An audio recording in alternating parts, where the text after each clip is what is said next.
हिंदी भारत की एक समृद्ध, जीवंत और व्यापक भाषा है।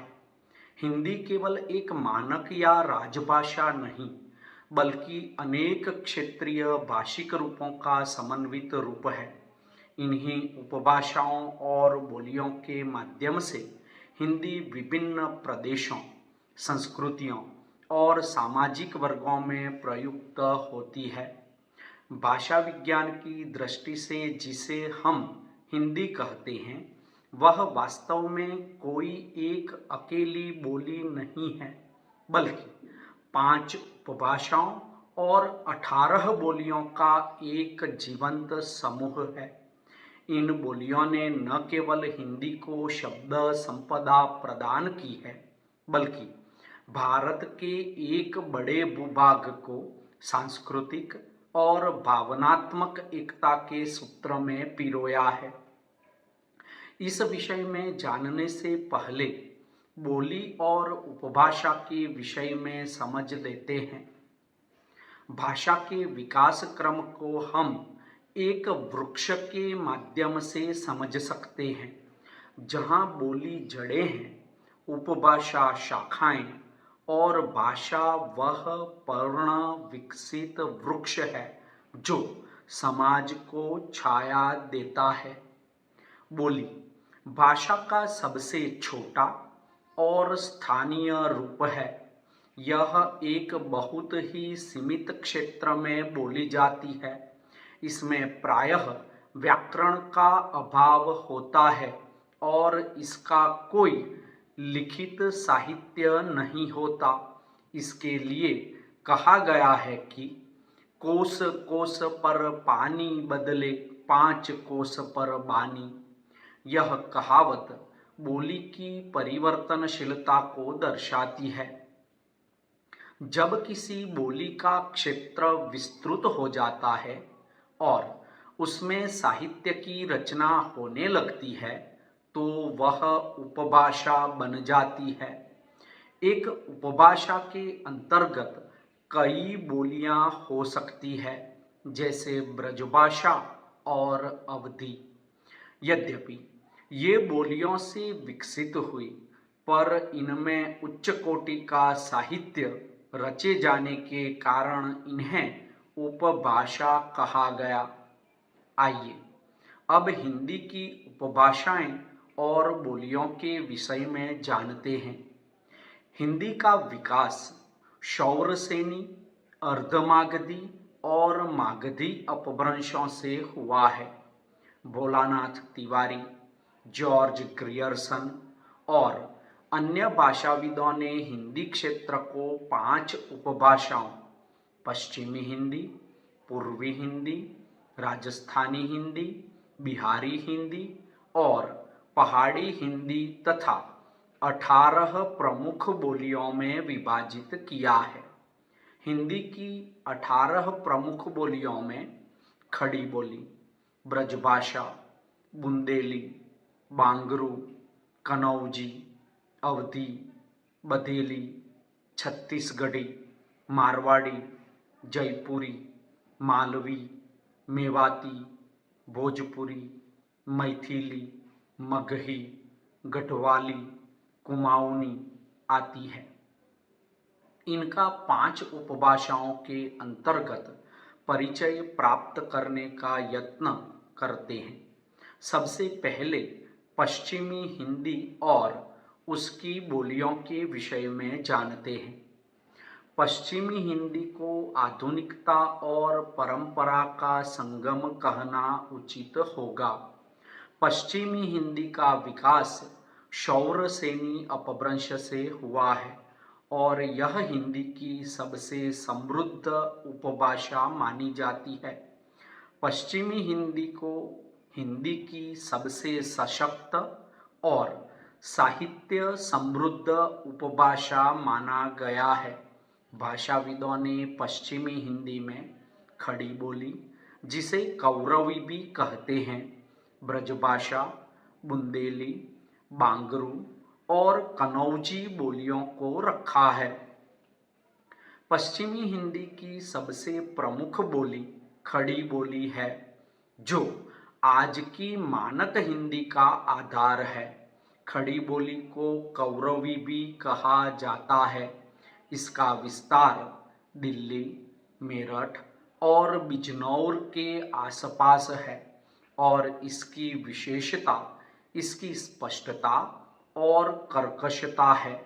इसमें अकार की प्रधानता होती है। आज हम जिस हिंदी को लिखते और पढ़ते हैं वह इसी का परिनिष्ठित रूप है।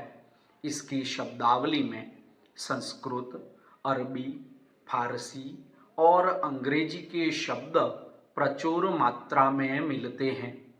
पश्चिमी हिंदी की दूसरी प्रमुख बोली ब्रज भाषा अपनी कोमलता और मधुरता के लिए विश्व प्रसिद्ध है। मथुरा और आगरा के क्षेत्र में बोली जाने वाली यह बोली मध्यकाल में संपूर्ण भारत की साहित्यिक मधुरता की भाषा थी। यह कृष्ण भक्ति साहित्य के लिए प्रसिद्ध है। इसकी कोमलता और मधुरता के कारण दक्षिण भारत के कवियों ने भी इसी में रचनाएं की।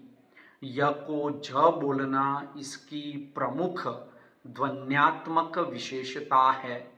रीतिकाल को इस भाषा का सुवर्ण काल कहा गया है। सूरदास, केशव और बिहारी जैसे कवियों ने इसे अपनी रचनाओं से अमर कर दिया। बुंदेली पश्चिमी हिंदी के अंतर्गत आती है, जो झांसी और ग्वालियर के क्षेत्र में बोली जाती है। वीर रस के काव्य जैसे आल्हा खंड के लिए सबसे ज़्यादा जानी जाती है। पश्चिमी हिंदी की प्रमुख बोली बांगरू, जिसे हरियाणवी भी कहा जाता है। हरियाणा, दिल्ली के देहाती लोग इसे जाटू भी कहते हैं, जो अपनी लयात्मकता और द्वित्व ध्वनियों के कारण विशिष्ट है, जो आज के संगीत जगत में नई पहचान बना रही है। जबकि कनौजी बोली कानपुर, फर्रुखाबाद और इटावा के क्षेत्र में ब्रजभाषा के एक रूप के रूप में आज भी जीवित है। अब पूर्वी हिंदी के विषय में जानते हैं। पूर्वी हिंदी का विकास अर्धमागधी अपभ्रंश से हुआ है। पूर्वी हिंदी साहित्यिक दृष्टि से अत्यंत महत्वपूर्ण उपभाषा है। भक्ति आंदोलन में इसकी प्रमुख भूमिका रही है। पूर्वी हिंदी की प्रमुख बोली अवधि को सबसे गौरवशाली और समन्वय की भाषा कहा जाता है। इसमें नासिक्य ध्वनियों का बहुत सुंदर प्रयोग मिलता है। इसमें र को ल में बदलने की प्रवृत्ति भी मिलती है। लखनऊ, अयोध्या, सुल्तानपुर में बोली जाती है। यह उकार बहुला है और अत्यंत लचीली है। सूफी काव्य और राम काव्य की मुख्य भाषा रही है। अवधि में तुलसीदास का रामचरितमानस और मलिक मोहम्मद जायसी का पद्मावत अमर है। वर्तमान में यह धार्मिक और लोक विधाओं के माध्यम से जन जन के बीच लोकप्रिय है। इसी कड़ी में बघेली बोली मध्य प्रदेश के रीवा, उत्तर प्रदेश और सतना अंचल में बोली जाती है, जो व्याकरणिक रूप से अवधि के काफी करीब है। छत्तीसगढ़ी बोली पूर्वी हिंदी की तीसरी महत्वपूर्ण कड़ी है। बिलासपुर और रायपुर के क्षेत्र में प्रचलित यह बोली आज छत्तीसगढ़ राज्य की सांस्कृतिक पहचान का मुख्य स्तंभ बन चुकी है और इसमें प्रचुर मात्रा में लोक साहित्य की रचना हो रही है। इसे लरिया या खलटाही भी कहते हैं। तीसरी उपभाषा है राजस्थानी हिंदी। इसका विकास भी शौरसेनी अपभ्रंश से हुआ है।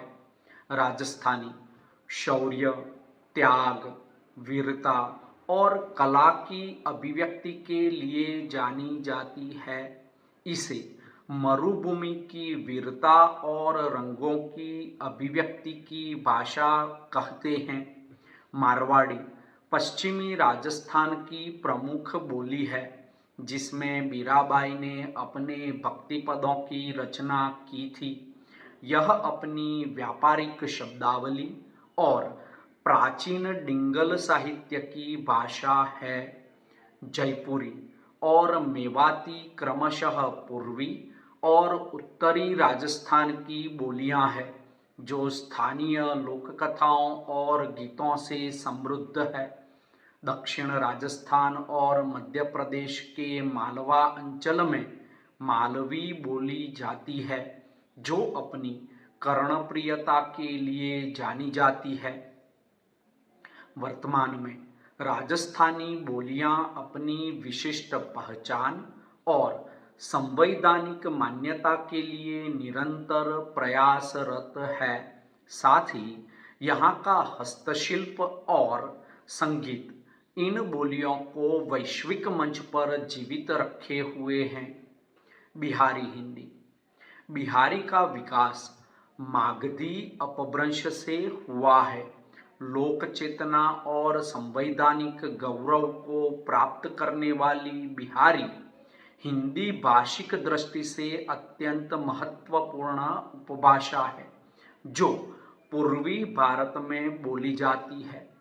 भोजपुरी में लोक साहित्य का विस्तार देखा जा सकता है। भोजपुरी में ड के स्थान पर र का प्रयोग बहुत अधिक होता है। उदाहरण के तौर पर गोड़ा को गोरा बोला जाता है। भोजपुरी इस समूह की सबसे चर्चित बोली है, जो न केवल उत्तर प्रदेश और बिहार के बड़े हिस्से में बोली जाती है, बल्कि मॉरिशस, फिजी और सूरीनाम जैसे देशों तक फैली हुई है। भिखारी ठाकुर जैसे कलाकारों ने भोजपुरी को अंतर्राष्ट्रीय पहचान दिलाई और आज यह अपने फिल्म उद्योग के कारण चर्चा में रहती है। मैथिली इस समूह की सबसे गौरवशाली बोली है, क्योंकि इसे भारतीय संविधान की 8वीं अनुसूची में स्थान प्राप्त है। इसके प्रसिद्ध कवि विद्यापति है। वर्तमान में यह दरभंगा और मधुबनी के क्षेत्रों में अपनी स्वतंत्र लिपि, तिरहुता और समृद्ध लोक कलाओं के साथ फल फूल रही है। मगही पटना और गया के क्षेत्रों में बोली जाने वाली प्राचीन मागधी का आधुनिक रूप है, जिसमें बौद्ध काल के इतिहास की झलक मिलती है। आइए अब पहाड़ी हिंदी के विषय में जानते हैं। इसका विकास खस अर्थात शौरसेनी अपभ्रंश से माना जाता है, जिसे हिमालय की धड़कन कहा जाता है। यह मुख्य रूप से हिमालय की गोद में बसे उत्तराखंड और हिमाचल प्रदेश के अंचलों में प्रचलित है। गढ़वाली और कुमाऊनी इसकी दो प्रमुख बोलियां हैं। गढ़वाली बोली अपने जटिल उच्चारण और प्राचीन लोक गाथाओं के लिए जानी जाती है, जबकि कुमाऊनी में संस्कृत के तत्सम शब्दों का सुंदर प्रयोग मिलता है। सुमित्रा नंदन पंत जैसे महान रचनाकारों पर इन बोलियों का गहरा प्रभाव रहा है। भौगोलिक कठिनाइयों के बावजूद इन बोलियों ने अपनी विशिष्ट शब्दावली और लोक संस्कृति को बचाए रखा है। वर्तमान में पर्यटन और पलायन के बीच ये बोलियां अपनी सांस्कृतिक जड़ों को मजबूती से थामे हुए हैं और नई पीढ़ी इन्हें संगीत और कविता के माध्यम से सहेज रही है। उपर्युक्त विवेचन से यह स्पष्ट होता है कि हिंदी केवल एक भाषा नहीं बल्कि कई समृद्ध बोलियों और उपभाषाओं का एक गुलदस्ता है। आज शिक्षा, मीडिया और शहरीकरण के प्रभाव से बोलियां धीरे धीरे मानक हिंदी के निकट आ रही है। हिंदी की समृद्ध, विस्तार और स्थायित्व हिंदी उपभाषाओं और बोलियों पर निर्भर है। इसलिए इनका संरक्षण, अध्ययन और सम्मान अत्यंत आवश्यक है।